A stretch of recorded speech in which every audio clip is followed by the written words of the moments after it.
उधर बड़ी खबर आई अमेरिका की इजरायल को दी गई चेतावनी से जुड़ी। इजरायल की गाजा में लगातार बमबारी से नाराज अमेरिका ने बेंजामिन नेतन्याहू को चेतावनी दे दी कि अगर उन्होंने गाजा पट्टी पर हमले बंद नहीं किए तो दुनिया के कई देशों से मिल रहे समर्थन को खो देंगे। मतलब ये कि हमास की जंग में जो देश इजरायल के साथ खड़े हैं वो उनके खिलाफ भी हो सकते हैं।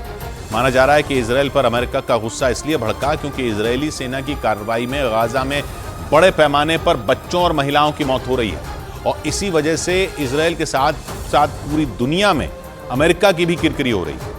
ऐसे में अमेरिका दुनिया के सामने अपनी साख बचाने के लिए इजरायल के साथ सख्त रवैया अपना रहा है और अमेरिका के राष्ट्रपति बाइडेन की चेतावनी को इजरायल के लिए तगड़ा झटका माना जा रहा है। असल में अमेरिका इजरायल पर गाजा में आम लोगों को बचाने के लिए दबाव बना रहा है। यानी कि इजरायल को जंग में अगर पहले की तरह अमेरिका का साथ चाहिए तो उसे अपना रुख बदलना होगा, लेकिन इजरायल इसके सख्त खिलाफ है।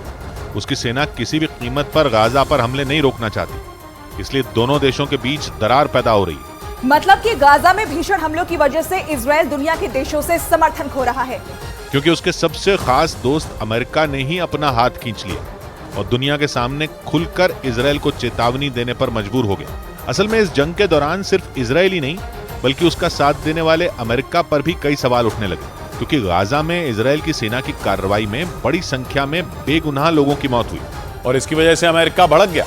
गाजा में इजरायल की सेना ने हमास से निपटने के लिए ताबड़तोड़ मिसाइलें दागी, लेकिन आरोप है कि अपनी कार्रवाई करने के दौरान इजरायल के सैनिकों ने वहां आम लोगों को भी नहीं बख्शा। इतना ही नहीं, आरोप है कि इजरायल ने वहां बच्चों और महिलाओं पर भी रहम नहीं दिखाया। मतलब पूरे गाजा में कत्लेआम मचा दी। दावा है कि इजरायल की फौज ने जो वहां भीषण बमबारी की उसमें 18,000 से ज्यादा फिलिस्तीन के नागरिक मारे गए। उनमें करीब 8,000 बच्चे और 5,000 से ज्यादा महिलाएं शामिल हैं, जबकि जंग के दौरान 50,000 से ज्यादा लोग हमलों में घायल हो गए। इतना ही नहीं, करीब 8,000 लोग लापता बताए गए और बड़ी संख्या में हुई लोगों की मौत के बाद भी इजरायल की सेना रुकने का नाम नहीं ले रही है, क्योंकि जंग की शुरुआत में उत्तरी गाजा को निशाना बनाया जा रहा था, लेकिन 2 महीने बाद दक्षिण गाजा पर भी इजरायल के सैनिकों ने हमले तेज कर दिए और इन्हें रोकने के लिए अमेरिका ने मोर्चा खोल दिया। राष्ट्रपति बाइडेन ने यह साफ कर दिया कि अगर इजरायल ने हमले नहीं रोके तो जंग में वो अकेला पड़ जाएगा।